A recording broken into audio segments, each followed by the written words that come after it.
They said he was lazy. They said he never delivered for England. They said he faded too fast. But what they didn't say, what they never understood, was that John Barnes played under a weight no other player of his time carried. He wasn't just playing football, he was redefining what it meant to be seen.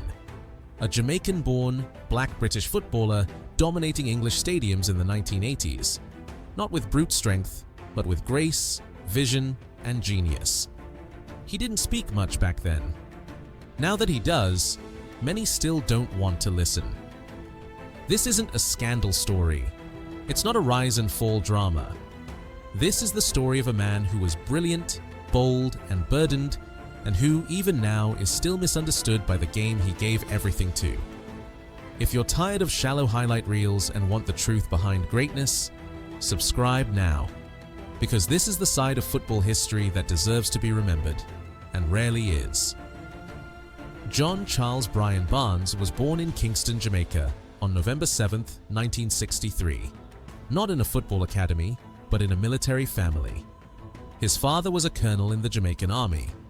His upbringing was disciplined, strict, and anything but glamorous. At age 12, his life changed forever. The Barnes family relocated to London. A young black boy in 1970s Britain, not yet a footballer, not yet a star, but already learning how to exist in a world that would ask him to prove himself twice over. He found football in the streets and schoolyards, and it found him back. By the time he joined Sudbury Court FC, Barnes was already being whispered about. He played with grace, not aggression, intelligence, not chaos. There was something different about him, and someone saw it. Watford signed him at age 17. He wasn't just fast, he was gliding, dancing past defenders with effortless control. Under Graham Taylor, he didn't just grow, he exploded. From 1981 to 1987, he made 233 appearances for Watford, scoring 65 goals and helping the club climb from the second division to a second-place finish in the top flight. He wasn't just Watford's best, he was one of England's most exciting players, and he hadn't even turned 24. And then came the goal. Maracanã Stadium, 1984, England versus Brazil, a solo run.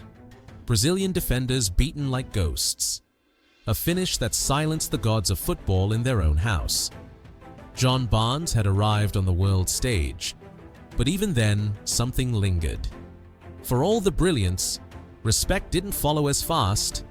The press admired the goal, but questioned the man. Was he consistent? Could he do it again? Did he have the grit to be a star for England? He had just danced through Brazil in Rio, but back home, the questions never stopped. In 1987, Liverpool came calling, and with that, John Barnes entered a team already soaked in glory, but missing something electric on the wings. What followed wasn't just success, it was redefinition. Barnes didn't just adapt to Liverpool's system, he transformed it. With his strength, balance, and a left foot that could glide a ball through tight space, he made football look effortless. He didn't run past defenders, he hypnotized them. Alongside greats like Peter Beardsley, John Aldridge, and Ian Rush, Barnes led Liverpool to one of their most fluid and dominant attacking eras. In the 1987-88 season, Liverpool went 29 games unbeaten, and Barnes was named FWA Footballer of the Year, the first black player to win it in the award's 40-year history. He won it again in 1990. Back-to-back league titles, FA Cups, countless moments of brilliance. But even as Liverpool dominated the domestic league, something was missing. There was no European stage due to the post-Heysel ban. There was no iconic international moment. England never used him right. And there was no widespread media embrace, not the way other Liverpool stars were celebrated. He was too quiet, too elegant, too hard to box in. John Barnes was putting in world-class performances, but to the press, he was still promising, inconsistent, flair over fire. The truth? He was at his peak, but the spotlight? It stayed just behind him. His teammates were heroes. He was a mystery. For Liverpool, John Barnes was a revelation. For England, he became a scapegoat. No player of his generation faced such a wide disconnect between club and country. At Anfield, he was adored. At Wembley, he was doubted. He wasn't just under pressure to perform, he was expected to represent something. To carry the flag, the team, and a nation's discomfort with race on his back. He played 79 times for England, scored 11 goals, and often featured out of position, pushed wide, isolated, underused.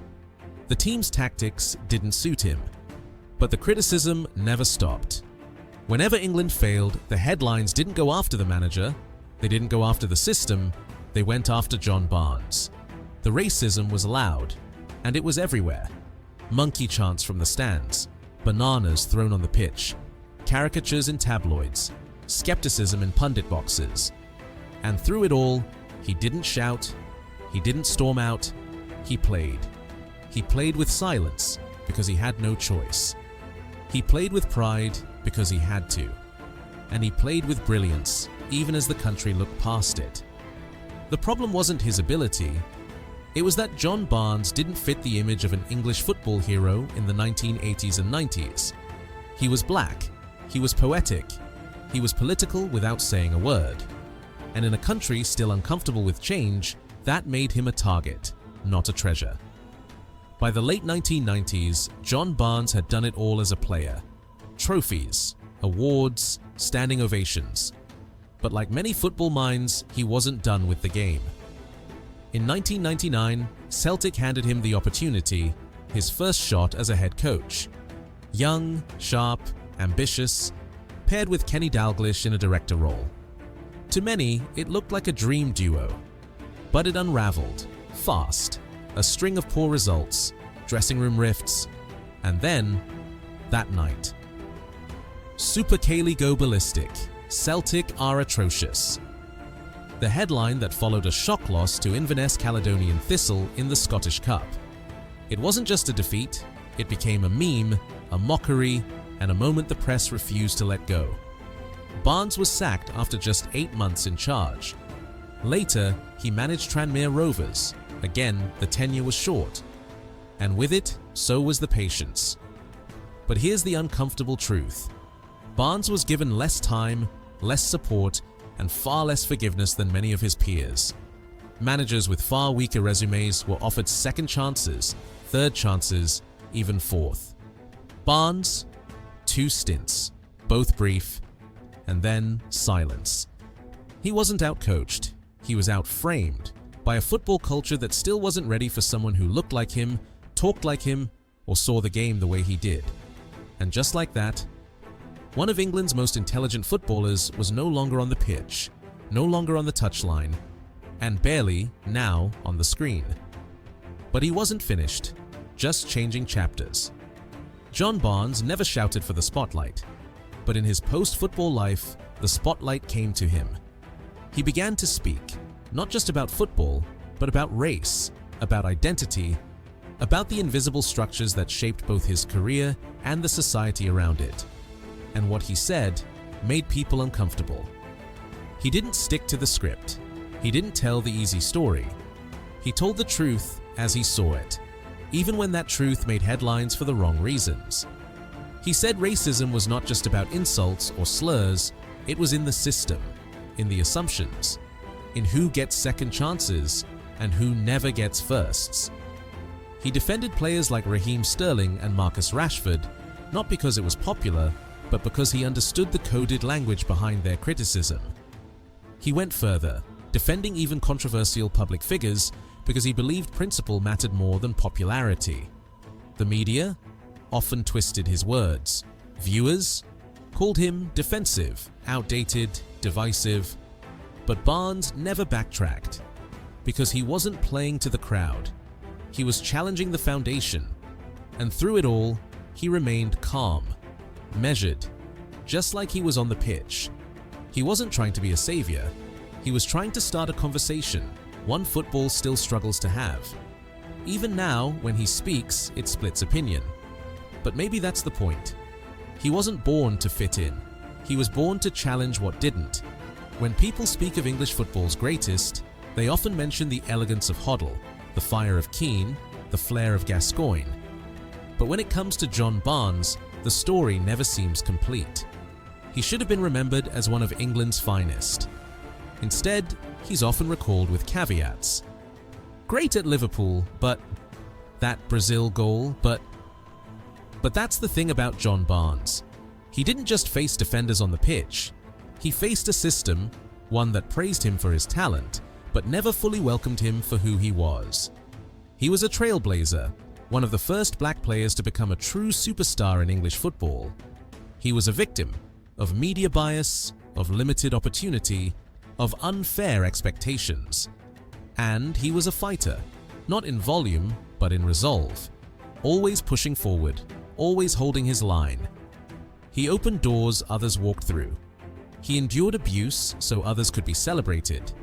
And when the game moved on, he stayed, to teach, to challenge, to explain what most people never had to think about.